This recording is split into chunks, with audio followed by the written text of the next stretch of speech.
আজকে আমরা দেখব কনভলিউশন। ঠিক আছে, কিন্তু কনভলিউশনটা কি, কিভাবে আসছে, কোথা থেকে আসছে, কাকে কাকে আমরা কাজে লাগাবো বলো। এটা CC8। হ্যাঁ, convolution সিসিআইটি।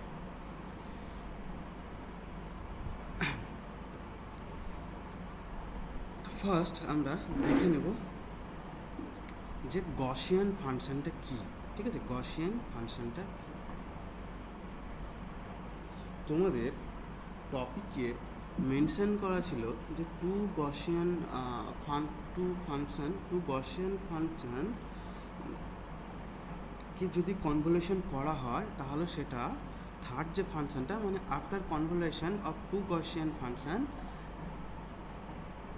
Also the remaining function also the product function is Gaussian, এরকম সিলেবাসে একটা মেনশন করা ছিল। মানে আমরা দেখব দুটো গসিয়ান ফাংশন, সেই দুটো গসিয়ান ফাংশন কনভলিউশন করার পর সেটা আবার গসিয়ান ফাংশনই হচ্ছে, কোনো চেঞ্জেস হচ্ছে না। ঠিক আছে, অ্যাকচুয়ালি গসিয়ান ফাংশন যদি আমরা জি অফ এক্স দ্বারা লিখি তাহলে কি হবে বলো, 1/√2 পাই। আচ্ছা, সিগমা যদি বাইরে লিখি তাহলে স্কোয়ার হবে না, বা ভেতরে লিখলে স্কোয়ার হবে, একই ব্যাপার। ঠিক আছে, তারপর e⁻ x মাইনাস মিউ, আচ্ছা, টু টু সিগমা স্কোয়ার, তাহলে এটাকে ইন্ডিভিজুয়ালি আমি স্কোয়ার করব। দেখো, এটা হচ্ছে কোনো একটা গসিয়ান ফাংশন। ঠিক আছে, এই গসিয়ান ফাংশনটাকে যদি আমি কিছু মডিফিকেশন করি, কীরকম মডিফিকেশন, ধরো আমি এখানে লিখব যে 1/2 sigma square e⁻x/2 sigma square.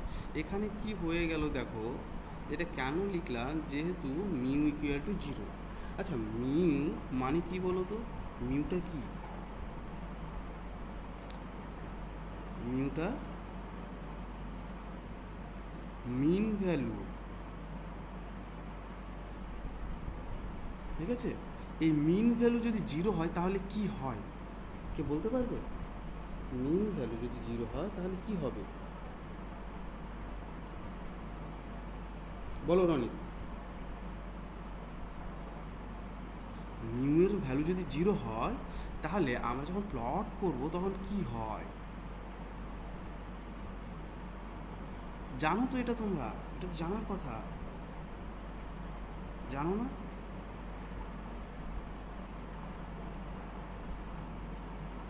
কি রনি, বলো। না স্যার, এখন বুঝতে পারছি না একটু মিন ভ্যালু স্যার। এটা ধরো গসিয়ান ফাংশন যদি হয়, ঠিক আছে, আর এখানে তোমার পিক ভ্যালু আছে। ঠিক আছে, তাহলে এটাই হচ্ছে তোমার মিউ। মিউ যদি 0 হয় তার মানে অ্যাকচুয়ালি তোমার যদি কোঅর্ডিনেট সিস্টেম, এটাকে যদি আমি কোঅর্ডিনেট নিতাম তাহলে কোঅর্ডিনেট সিস্টেমে তোমার মিউ ইকুয়াল টু 0, মানে তোমার পিক ভ্যালুটা এখানে আসবে। মিউ ইকুয়াল টু যদি 5 হতো তাহলে পিক ভ্যালু ডান দিকে শিফট করতো, 5 পজিশনে চলে আসতো। ওকে, তাহলে আমি এখানে নিয়েছি তোমার অরিজিনে, নিয়েছি অরিজিনে পিক ভ্যালু নিয়েছি। ওকে, এটাই গল্প, কঠিন কিছু ছিল না। হয়তো তোমরা কঠিন করে ভাবতে গেছো, ওই জন্য কঠিন মনে হয়েছে। আর সিগমা হচ্ছে স্ট্যান্ডার্ড ডেভিয়েশন, এটা তো জানো তোমরা, সিগমা স্ট্যান্ডার্ড ডেভিয়েশন। আমি এখানে লিখে দিচ্ছি sigma is the standard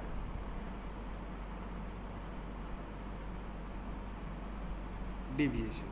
standard deviation মানে হচ্ছে এই ডিস্ট্রিবিউশনটা, এটা যত বাড়বে সিগমার ভ্যালু তত তোমার এটা ছড়িয়ে যাবে, আর ছড়িয়ে গেলে কি হবে, হাইটটাও কমে যাবে। যদি এটা তোমার, এটা যদি সরু হয়ে যায় তাহলে হাইটও তোমার বেড়ে যাবে। এই হয় গসিয়ান ফাংশানে। তাহলে আমাদের দুটো গসিয়ান ফাংশন নিতে বলছে। ঠিক আছে, তাহলে এই মিউ এর ভ্যালু 0 ধরে আমরা দুটো গসিয়ান ফাংশন নেব। ঠিক আছে, তো অলরেডি এই টার্মটা আমরা, জেনারেল টার্মটা আমরা লিখেছি। এবার এর রেসপেক্টে দুটো ফাংশন নেব। ঠিক আছে, একটা হচ্ছে এফ আর একটা হচ্ছে জি। এই দুটোকে কনভলিউশন করলে কি হয় সেটা আমরা দেখব, ঠিক আছে?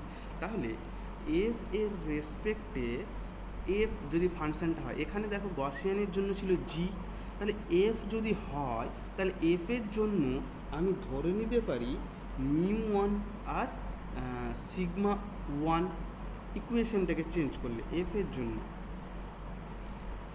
জন্য আমি নেব mu one and sigma one. তাহলে জি এর জন্য যদি ফাংশনটা লিখি তাহলে কি করব, mu two and sigma two. তাহলে দেখো দুটো ফাংশন আলাদা আলাদা হয়ে গেল, তাহলে একটা এফ পেয়ে গেলাম আর একটা জি পেয়ে গেলাম, ঠিক আছে? এই এফ আর জিকে আমরা কনভলিউশন করলে কি হয়, কনভলিউশনের সাইনটাই বা কি, এফ স্টার মার্ক জি, এটা হচ্ছে তোমার কনভলিউশনের সিম্বল, ঠিক আছে? তাহলে একটা ইকুয়েশন হবে তোমার এফ অফ এক্স। যদি পুরো ইকুয়েশনটাকে আমরা লিখি,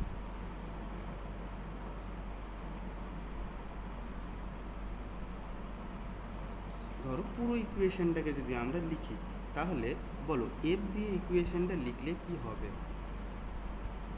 F of X one by two pi, দেখো এখানে সিগমা আছে, তাহলে সিগমার জায়গাতে আমি লিখবো sigma one E to the power x minus mu. আচ্ছা, মিউ এর ভ্যালু কিন্তু আমরা জিরো ধরেছি, তাহলে X by two sigma one square, এটা হয়ে যাবে, ঠিক আছে?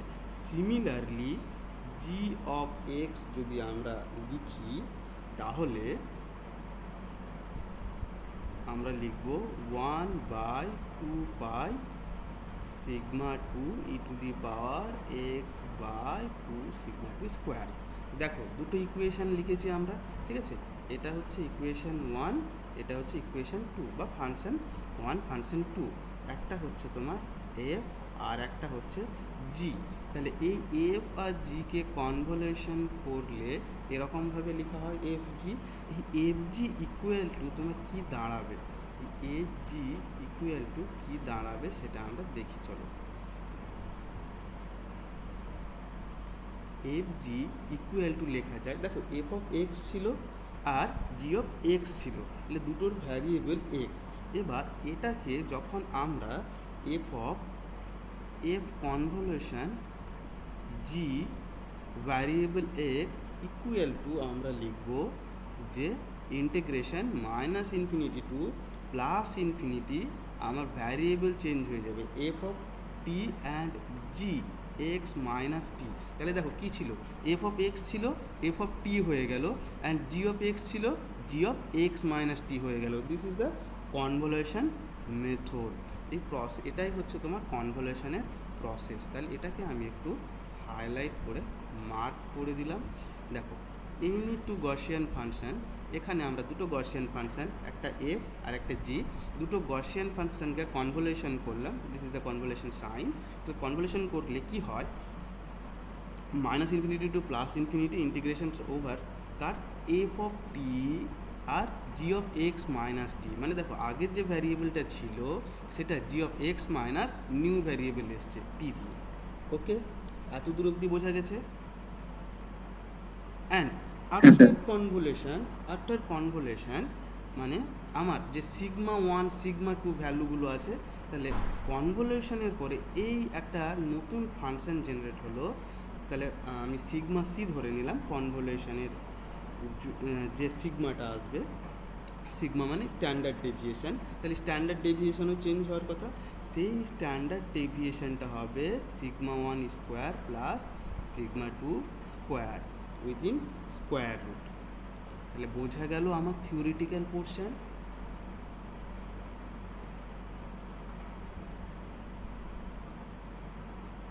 দেখো বোঝা গেছে, ঠিক আছে? আই থিঙ্ক ক্লিয়ার হয়েছে, ঠিক আছে?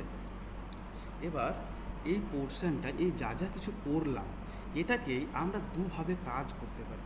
দুভাবে মানে দাঁড়ান, স্ক্রিনটা একটু ছোট করা যাচ্ছে কিনা দেখি। বাহ, ঠিক আছে, তোমাদের স্ক্রিনশট নিতেও সুবিধা হবে।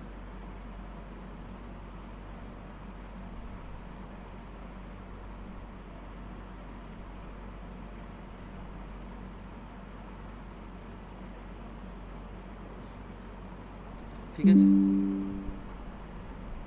আচ্ছা, এরপর আমরা চলো স্পাইডারের কোডটা দেখি, ঠিক আছে। হ্যাঁ, যেটা বলছিলাম, এটাকে দুভাবে আমরা কাজ করাতে পারি। কীভাবে দেখো, এখানে এক্স্যাক্ট আমরা একটা এফ নেব আর একটা জি নেব, তারপরে পুরোপুরি এইভাবে আমরা ইন্টিগ্রেশন করব। আচ্ছা, minus infinity to plus infinity integration করার জন্য আমরা কীভাবে কি ইউজ করি বলো তো? ট্র্যাপিজয়েডাল দিয়ে করতে পারি? সিমসন দিয়ে করতে পারবো? পারবো না। আমরা কোয়াড ইউজ করব, ঠিক আছে। কোয়াড ইউজ করব, আর মাইনাস এনপি ডট আইএনএফ আর প্লাস এনপি ডট আইএনএফ, তাহলে minus infinity to plus infinity হয়ে গেল। ওকে, আচ্ছা চলো এরপরে আমরা দেখি এটা ছাড়াও তোমরা যেরকম ট্র্যাপিজয়েডালস রুলস পুরো ফর্মুলা ডেরিভেশন করে কাজ করেছো সেরকমভাবে করা যায়, আবার টিআরএ পিজেড দিয়েও করা যায়। তাহলে সিমিলারলি আমরা কনভলভ দিয়েও একবার দেখব, আর নর্মাল প্রসেস দিয়ে আমরা দেখব। ওকে, তাহলে চলো স্পাইডারে চলে গেলাম। স্পাইডারে গিয়ে আমরা ডিরেক্ট কনভলিউশন খুললাম, ঠিক আছে। কনভলিউশন খোলার পর এখানে আমি কি করেছি দেখো, কোড অলরেডি লেখাই আছে তোমাদের সুবিধার জন্য, কারণ শুধু শুধু টাইপ করে টাইম নষ্ট করে লাভ নেই। চলো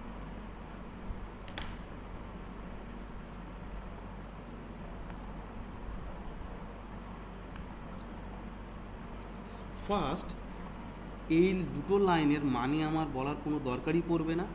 আমি NumPy and ম্যাটপ্লট leave dot pyplot নিয়েছি তোমার প্লটিংয়ের জন্য।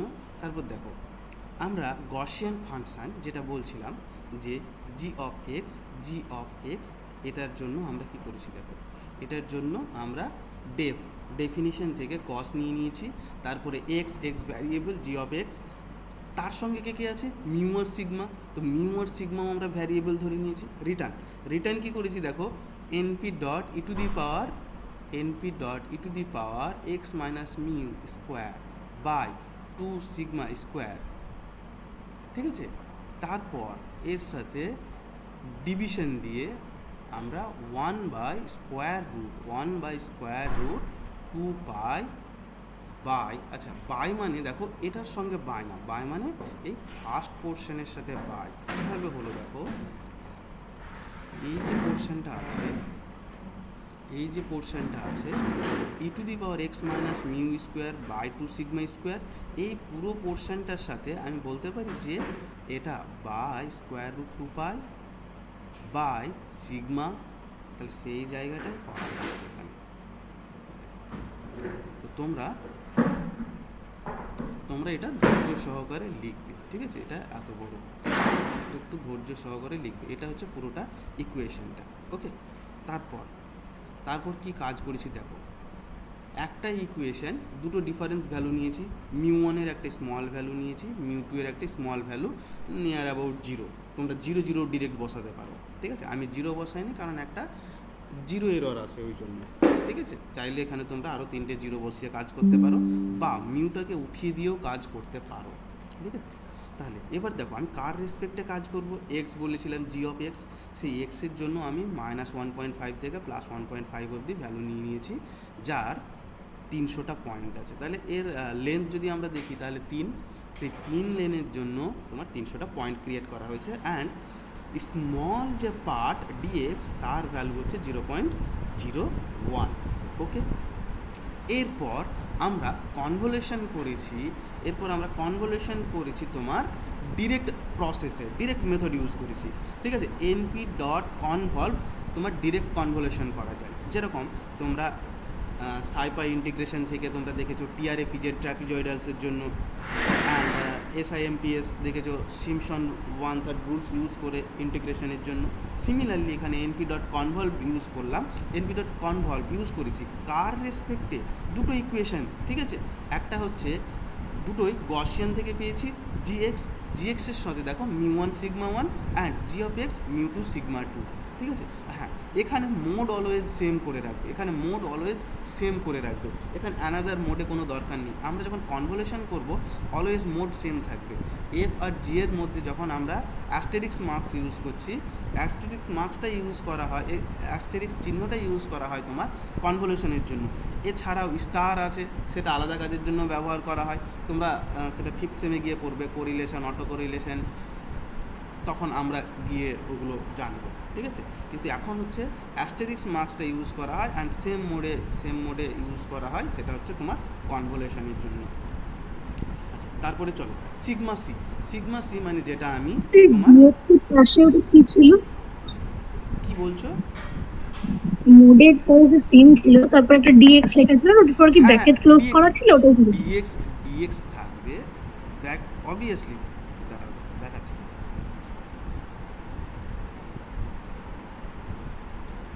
পুরোটার সঙ্গে ডিএক্স ব্র্যাকেট ক্লোজের পর। এত দূর হচ্ছে আমাকে কি করতে হয়, এনপি ডট কনভলভ হচ্ছে এই পুরো পোর্শনটার উপর কাজ করছে, ঠিক আছে। তারপরে মাল্টিপ্লিকেশন ডিএক্স।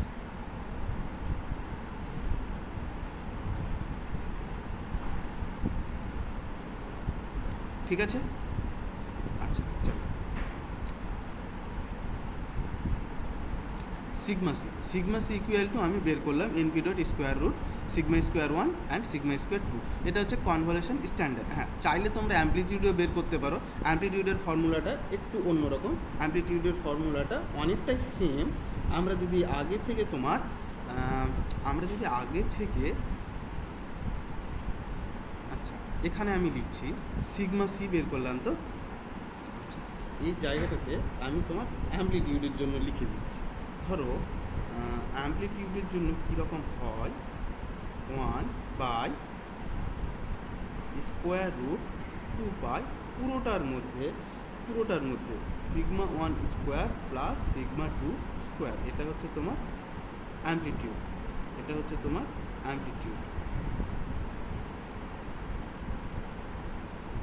ঠিক আছে, তাহলে এটাকে আমরা, এটা ইকুয়াল টু এর আগে দেখলাম অলরেডি একটা ভ্যালু, তাহলে এখান থেকে আমরা বলতে পারি sigma c 2 pi, this is amplitude.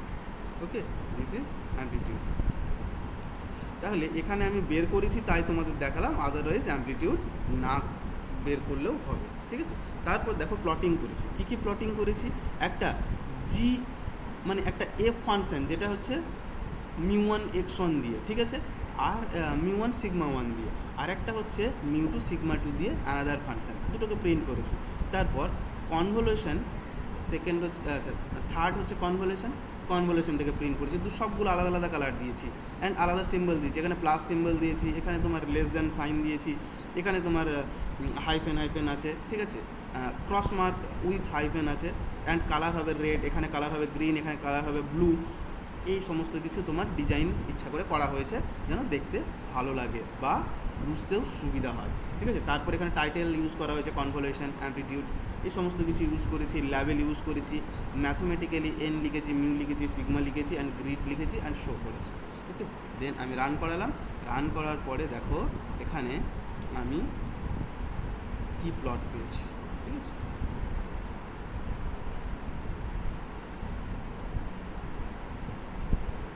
তাহলে দেখো একটা এফ ছিল, একটা জি ছিল, আফটার কনভলিউশন এটা এসছে, আফটার কনভলিউশন রেডটা এসছে। এটা হচ্ছে তোমার ফার্স্ট μ1 সিগমা 1 অ্যান্ড এটা হচ্ছে second μ2 sigma 2। Then after convolution কী হয়েছে দেখো, এর হাইটটা কেন কমে গেল, কারণ এর সিগমা বেড়ে গেছে, ওকে। অ্যান্ড সবার মিউ, এই দেখো মিউ হচ্ছে জাস্ট লাইট 0.01 মিউ, এরকম লাইন আছে। ক্লিয়ার হয়েছে? স্যার আচ্ছা চলো, এরপর আমরা অ্যানাদার প্রসেস দেখি, ঠিক আছে। তোমাকে যদি বলে দেয় যে কনভলভ ইউজ করতে পারবে, কি বলছো? একটু দাঁড়ান, এটা লিখে নিই। কোড দিয়ে দেবো, সব অ্যাপে দিয়ে দিচ্ছি আমি একটু পর, ঠিক আছে। কারণ এখানে অনেক হিজিবিজি আছে, তো লিখতে গিয়ে তোমাদের একটু ভুল হলে তোমাদের সমস্যা হতে পারে, তো আমি স্ক্রিনশট নিয়ে অ্যাপে দিয়ে দেবো, ওকে। আচ্ছা চলো, অ্যানাদার প্রসেসে আমরা দেখি কিভাবে কাজ করা যায়। অ্যানাদার প্রসেসে সেম কাজ, এখানেও দেখো Gaussian x mu sigma same আছে, ইকুয়েশন অলসো সেম, এখানেও সিগমা 1 μ1 আছে, ঠিক আছে। কিন্তু আমি এখানে দুটো ফাংশন আলাদা আলাদা করে নিয়েছি, একটা হচ্ছে গসিয়ান 1, একটা গসিয়ান 2। ঠিক আছে। এই গসিয়ান 1 গসিয়ান 2টাকে আলাদাভাবে দেখো কনভলিউশন গসিয়ান করেছি। তাহলে গসিয়ান কনভলিউশনে গিয়ে আমি কি আবার ইন্টিগ্র্যান্ড টি ইউজ করেছি, কারণ দেখো আগে এক্স দিয়ে করেছিলাম, পরে টি করেছি। টি কেন করতে গেলাম, কারণ এখানে দেখো F of T G of X minus T, এই পুরো ইকুয়েশনটাই আমরা ইউজ করেছি। দেখো তাহলে Gaussian T mu one sigma one, Gaussian X minus T mu one mu two sigma two, বোঝা গেল, X minus two mu two sigma two. ঠিক আছে, তাহলে এই পুরো কাজটা করেছি। তারপর হ্যাঁ, এখানে একটা দেখো আমরা জেনারেলি কোয়াড দিয়ে ইন্টিগ্রেশন করি, কিন্তু এখানে কি হয়েছে দেখো, এখানে গল্পটা একটু অন্য রকম। মানে আমি যদি বলি এখানে এক্স আছে, এক্সের ডিফারেন্ট ভ্যালু আছে, সিগমার ডিফারেন্ট ভ্যালু আছে, এই সমস্ত কিছু একসাথে মেনটেন করার জন্য শুধু কোয়াড ইজ নট এনাফ। তো কোয়াড আন্ডারস্কোর ভেক ইউজ করতে হবে। ভেক মানে ভেক্টরাইজ করা হয়েছে। তোমাদের ভেক্টরাইজ ফাংশন একবার দেখিয়েছিলাম যে কোনো একটা লিস্ট আছে, সেই লিস্ট থেকে কিছু কন্ডিশন দিয়ে এক্সের ভ্যালু বাদ দেওয়া, অ্যান্ড এক্সের যদি ভ্যারিয়েবল হয়, মানে এক্সের ধরো 3-4টে ভ্যালু থাকে, তাহলে কী কী রকম ভ্যালু আসতে পারে, তখন আমরা ভেক্টরাইজের কনসেপ্ট দিয়ে থার্ড সেমিস্টারে তোমাদের পড়িয়েছিলাম। তো সেই জন্য এখানে তোমার কোয়াড ছাড়া কোয়াড আন্ডারস্কোর ভেক মানে পুরো টার্মকে ভেক্টরাইজেশন করে ক্যালকুলেশন করবে, দেন রেজাল্ট, সেই রেজাল্টটাকে আর এরপর আমরা আবার কনভলিউশন গসিয়ান, এটা কনভলভ গসিয়ান, এটা আমার দেওয়া নাম, ঠিক আছে, এটা আমার দেওয়া নাম, এটা বাইরে থেকে কোথাও আসেনি। এরপর আমি কনভলিউশন ইকুয়াল টু লিখেছি, আমি যে কাজটা করেছি সেটা equal to x mu one sigma one mu two sigma two, ঠিক আছে। তারপর এই সমস্ত কিছুকে প্রিন্ট করেছি। দেখো x Gaussian 1, x Gaussian 2, then x convolution, তিনটেকেই প্রিন্ট করেছি। চলো রান করিয়ে দিয়েছি। ব্যাপার দেখো ইমেজটা এসছে।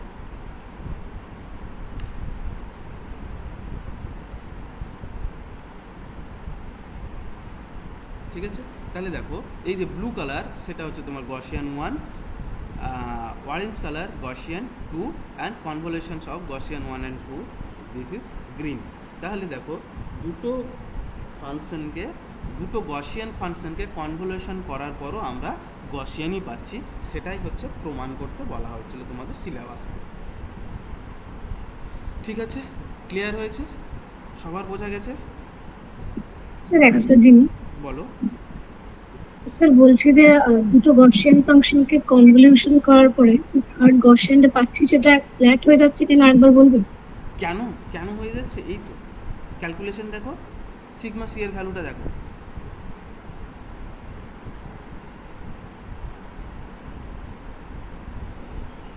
হ্যাঁ স্যার। দেখো সিগমা, আচ্ছা আরও একটা ভালো বুঝতে পারবে, তুমি একটা কাজ করবে,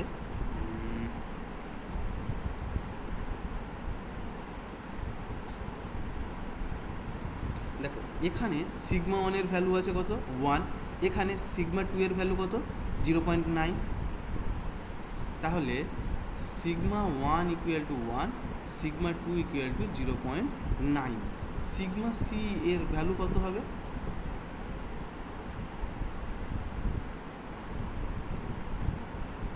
কত হচ্ছে, এটা ক্যালকুলেশন করে কেউ বলতে পারবে?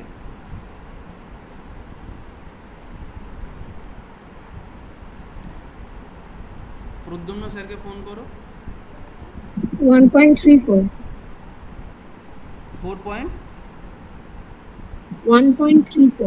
1.34, ঠিক আছে।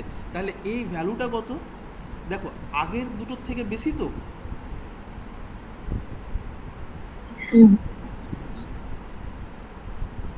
আচ্ছা আগের থেকে যদি বেশি হয় তাহলে এই জায়গাটা একটু ফলো করো। এরপর ইমেজটা আগেরগুলোর, এটা এই পোর্শনটা কতটা ছিল, তার থেকে তোমার গ্রিন পোর্শনের দেখো স্ট্যান্ডার্ড ডেভিয়েশনটা বেড়ে গেছে। স্ট্যান্ডার্ড ডেভিয়েশন যদি বেড়ে যায় তো পিক কমে যাবে, এটাই তো ক্যালকুলেশন বলছে। হ্যাঁ, বুঝতে পেরেছি। এইবার বুঝতে পেরেছো? ঠিক আছে, হ্যাঁ এবার এখানে দেখো, এখানে আমি একটা 0.9 নিয়েছি, একটা 1 নিয়েছি, ইচ্ছা করে নিয়েছি কেন, আমি সবগুলো প্লট পাই। এখানে যদি আমি সেম ভ্যালু দুটো নিয়ে নিতাম তাহলে কি হতো, এখানে একটা কালারের প্লট দেখতে পেতাম, যেটা পরে করা হয়েছে, কারণ ওভারল্যাপ হয়ে যেত দুটো লাইন। তোমরা আরও কাছাকাছি নেওয়ার জন্য এই দুটোর ভ্যালু আরও কাছাকাছি নিয়ে নাও, দেখো আরও কাছাকাছি দুটো দেখতে পাবে, কনভলিউশনটা অনেকটা পরে দেখতে পাবে। বোঝাতে পারলাম? Clear sir. ঠিক আছে, চলো টাটা, আবার পরে দেখা হবে। স্যার সেকেন্ড কোডটা